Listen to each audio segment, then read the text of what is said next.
वह है श्वासों पर नियमन, श्वासों को कंट्रोल करना या श्वासों को निरंतर उसकी निरंतरता को देखते रहना। जैसे ही आप श्वासों पर केंद्रित करेंगे अपना मन, तुरंत ही आपकी जो चित्त वृत्ति है वह अपने कंट्रोल में आने लगेगी। क्यों? क्योंकि मन का कार्य क्या हो गया? मन का कार्य ये हो गया कि वो श्वासों को देखने लगी। अब मन तो एक ही है, तो अब वो संसार में जाने से बच जाएगी। लेकिन जो श्वासों का आवागमन है, जब आप उसे देख लेंगे तब आप धीरे धीरे देखते देखते अभ्यास से करते करते एक समय ऐसा आएगा कि आपके श्वासों की जो गति है वो समांतर रूप से चलने लगेगी जैसे होनी चाहिए। एक जो स्वस्थ व्यक्ति जो श्वास लेता है उसकी गति होती है 15 से 18 क्या श्वास प्रति मिनट। एक श्वास क्या कहते हैं? अंदर लिया बाहर छोड़ा, ये एक श्वास की गति, मतलब एक श्वास का एक श्वास हुई। ठीक है, इस गति से जो एक नॉर्मल व्यक्ति होता है, नॉर्मल व्यक्ति की मैं बात कर रहा हूँ, ठीक है, नॉर्मल व्यक्ति वो 15 से 18 होता है। जो रोगी होता है उसकी गति थोड़ी या तो इससे तेज होगी या तो कम होगी। जैसे या तो जैसे शिशु वगैरह हैं, जब हम दौड़ते हैं, जब हम किसी काम में हैं, किसी क्रोध में हैं या कोई ऐसा परिश्रमिक मतलब जिसमें परिश्रम का कार्य कर रहे हैं, तब हमारी गति हो जाती है 22 से लेकर के 25 या 25 से लेकर के 30 तक। और हुसैन बोल्ट की तरह अगर हम दौड़ें तो हमारी गति हो जाएगी कम से कम 30 से 35 या 45 तक के आसपास में। इतनी जल्दी जल्दी वो गति हो जाती है। ठीक है, अब जो नॉर्मल व्यक्ति होता है वो लेता है 15 से 18 के बीच में उसका वो रहता है। लेकिन जो योगी रहता है, जिसकी चित्त वृत्ति अपने अंदर में कंट्रोल में रहती है, उसके श्वास की गति रहती है मात्र 5 से 2 के बीच में, 1 मिनट में पर मिनट।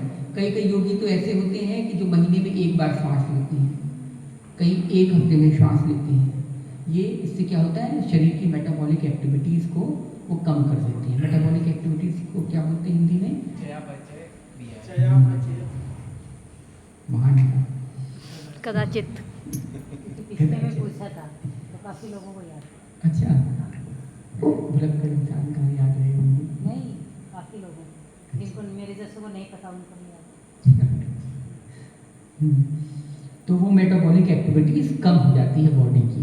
और जब मेटाबॉलिक एक्टिविटीज़ कम होगी बॉडी की तो क्या होगा, जो आपकी बॉडी की सेल्स हैं, मतलब कोशिकाएं हैं, वह जो माइटोकॉन्ड्रिया में जो एनर्जी डेवलप कर रही हैं वो न्यूनतम हो जाती है। एनर्जी कैसे डेवलप करती है? वो आपके ऑक्सीजन सेल्स को लेकर के, न्यूट्रिशन को लेकर के माइटोकॉन्ड्रिया में ये डेवलप करती है। अब ये सब चीज़ें छोड़िए, बस इतना समझ लीजिए कि आपकी जो शारीरिक जो जल्दी जल्दी आयु को शरण करने वाले तत्व हैं वो कम पड़ जाते हैं, वो कम हो जाते हैं श्वास की गति को ध्यान में रखने से। इसलिए योगी लोग अपने शरीर को बहुत दिनों तक रख सकते हैं। जो हम लोग कहते हैं ना, उन्होंने हजारों वर्षों तक तपस्या की। कैसे किया? आयु तुम्हारी 100 वर्ष तक की होती है, लेकिन हजारों वर्ष तक तपस्या कैसे कर लिया? हजारों वर्ष तक तपस्या ऐसे कर लिया, उन्होंने अपने शरीर को जो यौगिक प्रणाली से है उससे अपने शरीर के जो है उनको कम कर लिया। ठीक है, श्वास की गति को कम कर लिया। और श्वास की गति को कम करने के कारण आपकी चित्त वृत्ति पे कंट्रोल हो जाएगा, नियंत्रण हो जाएगा। मनोवृत्ति जितनी आपके मन में संवेग उठते हैं, संकल्प विकल्प उठते हैं, वो तुरंत अपने आप कम हो जाएंगे। आपको उस पर कंट्रोलिंग पावर आ जाएगी। और ये कैसे करना है आपको? श्वास की गति देखिए, मैं आपको बता रहा हूँ, अगर आप करना चाहें तो 2 पे ले आ सकते हैं, मात्र 2 पर। 1 मिनट पर मात्र 2 सांस ले सकती हैं। इसमें थोड़ा सा अभ्यास की आवश्यकता पड़ती है, ये लेकिन अपने आप आ जाता है। आपको जब हम भक्ति मार्ग में प्रवृत्त होते हैं, ये सब सारी चीज़ें स्वतः अपने आप आपके साथ होने लगती हैं। इसमें आपको कुछ करने धरने या कुछ अलग से परिश्रम करने की आवश्यकता नहीं पड़ती है। तो श्वास की गति को कंट्रोल करने के लिए अब जैसे आशुतोष जी अपना पैर हिला रहे हैं, तो उससे उनके मन का जो नियंत्रण है उनके ऊपर से नहीं है। इससे क्या है कि वो उनकी जो वायु है, वायु बहुत तेजी तेजी से चल रही है, उसके कारण उनका संवेग विकल्प बहुत जल्दी जल्दी चल रहा है। तो अगर आपने इसे कंट्रोल कर लिया तो आपके धीरे धीरे चित्तवृत्ति धीरे धीरे नॉर्मल होने लगेगी। ठीक है, श्वास हमेशा गहरी लेना है, धीरे धीरे लेना है। गया यहाँ तक, नाभि तक गया, मूलाधार तक भी आप लेके जा सकते हैं गई श्वास। इसके बाद जब आप श्वास छोड़ रहे हैं तो धीरे धीरे श्वास को धीरे धीरे अंदर ग्रहण करना है, डीप, जिसे बोलते हैं take deep breath, take deep breath बोलते हैं ना, जो कुछ लोग मोटिवेशनल स्पीकर की, अरे जब कुछ भी हो शांत रहो, डीप ब्रेथ करो, डीप ब्रेथ करो। तो डीप ब्रेथ का मतलब धीरे धीरे पूरे अपने नाभि तक को श्वासों से जो है स्ट्राइक करना, मतलब उससे क्या बोलते हैं हिंदी में, इंग्लिश प्रहार करना। तो वहाँ पे प्रहार करना। और कुछ जो योगी होते हैं वो वहाँ मूलाधार तक प्रवाह कर देते हैं, मतलब मूलाधार तक प्रहार करते हैं अपने श्वासिका से, ठीक है। तो ये, और जो जब निकालते हैं तब इसकी भी गति इतनी धीमी होनी चाहिए, इतनी धीमी होनी चाहिए कि बस किसी को पता ही लगे कि आप श्वास ले रहे हैं या क्या कर रहे हैं। यह भी आपको नहीं आएगा। अभी तो ऐसा होगा कि जब आप श्वास पे ध्यान देने लगेंगे तो आपका वो डूबने लगेगा, आपका अंतराल जो है ऐसा होने लगेगा कि अरे श्वास ले पा रहा हूँ या नहीं ले पा रहा हूँ, क्योंकि अभी अभ्यास नहीं है। लेकिन एक अभ्यास में जब ढल जाएंगे आप लोग तो वो श्वास की गति आपकी नियमित हो जाएगी। उस नियमन के कारण आपके जितने संकल्प विकल्प हैं सब धीरे हो जाएंगे, ऐसे हो जाएंगे जैसे आपने टीवी में दिखा था ना, संत महापुरुषों को बोलिए राजन आइए बैठिए, वो कैसे होता है, वो इन्हीं सब चीज़ों से होता है। इसका यही कारण है कि उन्होंने अपने श्वास की गति को नियमित कर रखा है। नियमित करने से अपने आप उनके अंदर संकल्प विकल्प जितने विचार होते हैं सबका जो है सब बिल्कुल शांत चित्त वृत्ति की होते हैं। ऐसा होता है बिल्कुल शांत, जब आप कंकड़ भी फेंकते हैं, मतलब जैसे सरोवर है वो बिल्कुल शांत पड़ा रहता है, जब कंकड़ फेंकते हैं तभी उसमें हलचल होती है। तो ऐसे ही जब उनमें कुछ भाव का प्रवेश होता है या कुछ ऐसी चीज़ें होती हैं तब उनमें से आवेश होता है, नहीं तो अन्यथा वो हमेशा नॉर्मल स्थिति में रहते हैं। तो ये योगियों की, इसे ही बोलते हैं यौगिक क्रियाएं।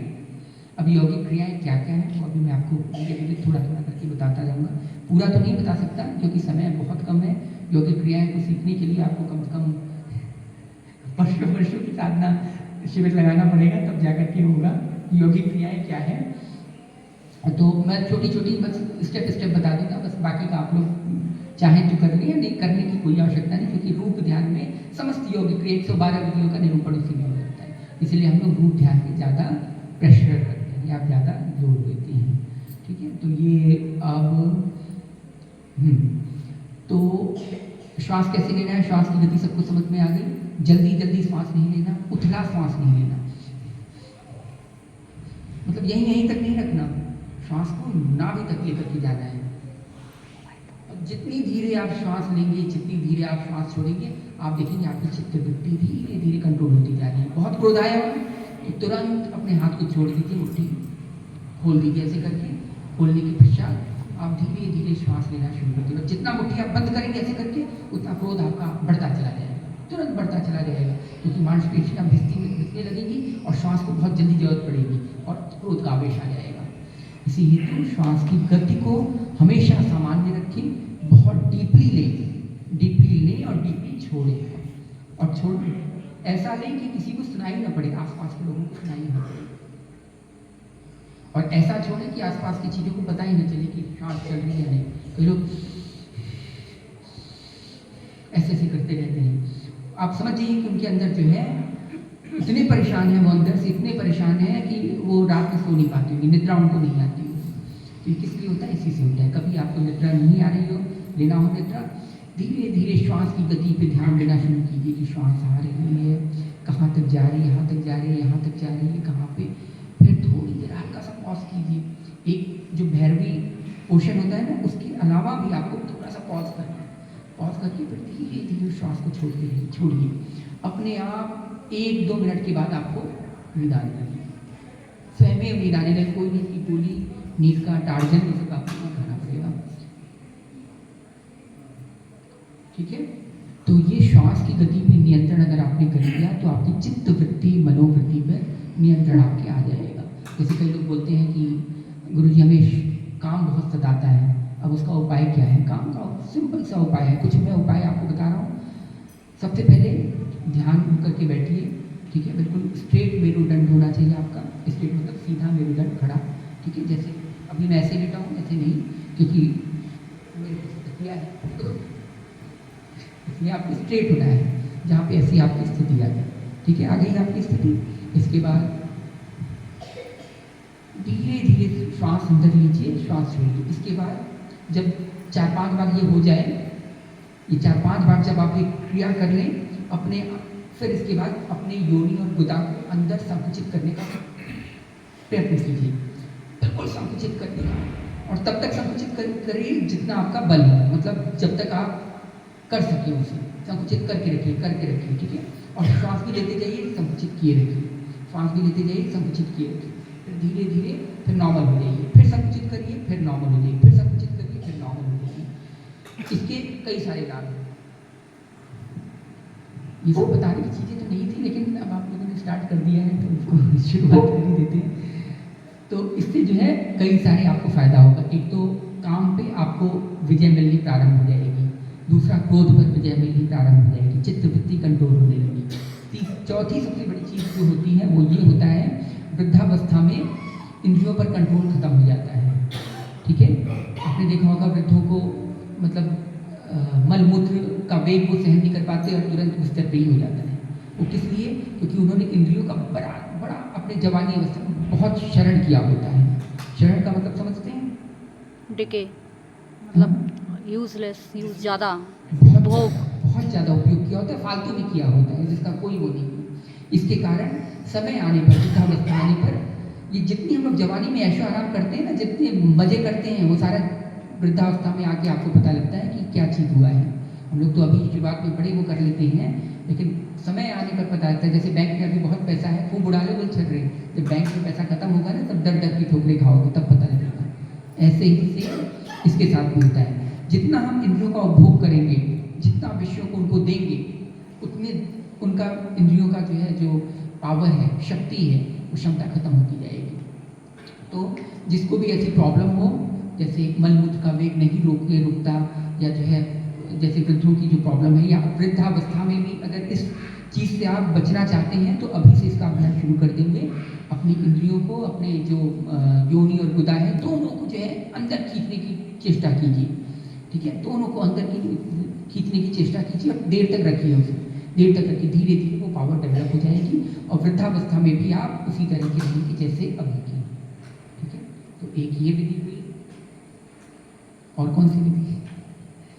और बहुत सारी विधियाँ हैं, एक एक करके मैं आपको बताता जाऊँगा। देखिए, सांस लेते लेते जैसे ये वाली दृष्टा वाली जो आई सांस आपने ली, कुछ सेकंड्स का है, कितनी देर में ले, कितनी देर में छोड़े?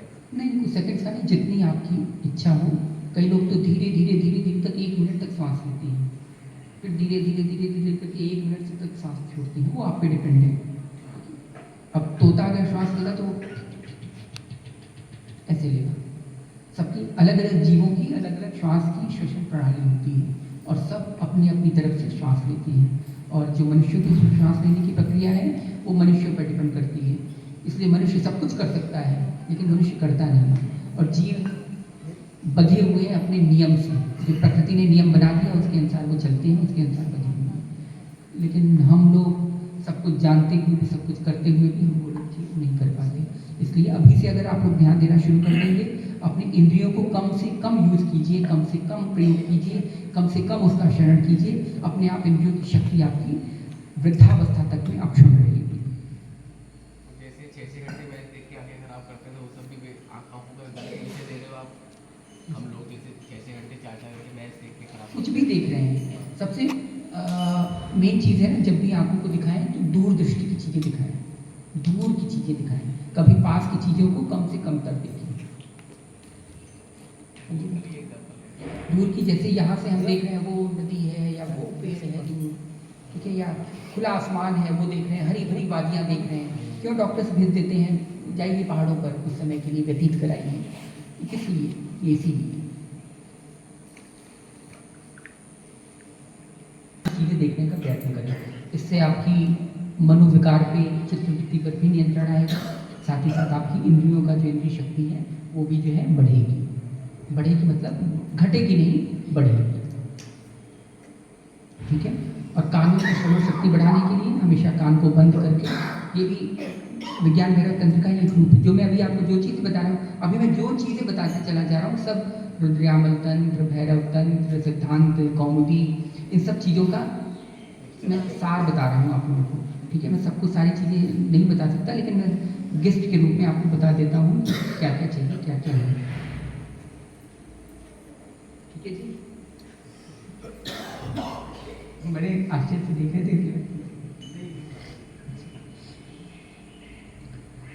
तो श्वास की गति पे मैंने बता दिया।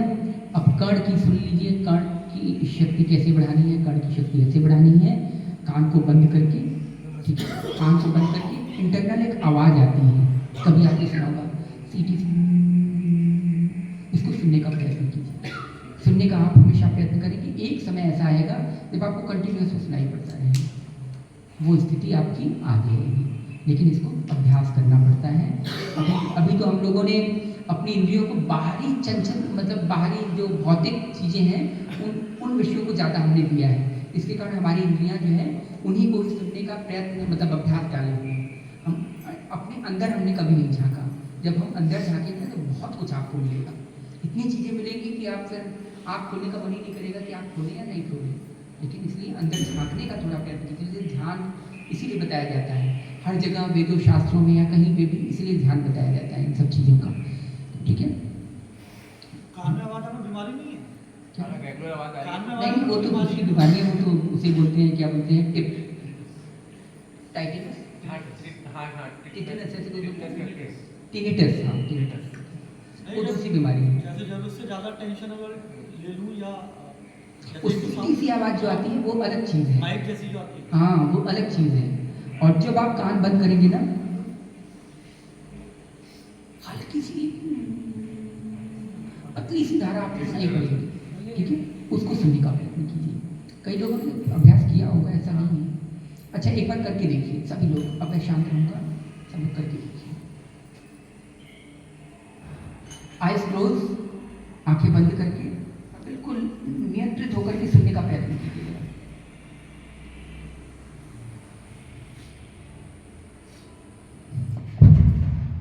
तेज आ रही है मुझे बहुत।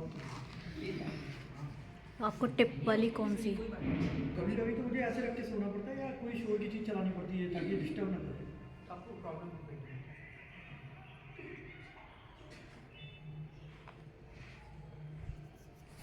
एक समय ऐसा है कि जब आपको ब्रह्मनाद सुनाई पड़ेगा, जिसे हम अनहद नाद बोलते हैं। अनहद समझते हैं? अनआहत, बिना आहत किए हुए जो सुनाई पड़े उसे अनहद नाद बोलते हैं। तब ध्वनि वो सुनाई पड़ेगी और तब आप उसमें, योगी वगैरह जो ज्ञानी वगैरह होते हैं इसी में वो लीन रहते हैं, उनको बहुत अच्छा लगता है। अच्छा क्या, ब्रह्मनाद ही होता है तो अच्छा तो लगेगा ही, तो इसीलिए इसमें चीज़ें होती है, ठीक है। तो एक ये हो गया। तीसरी चीज़ और क्या बताऊँ आपको,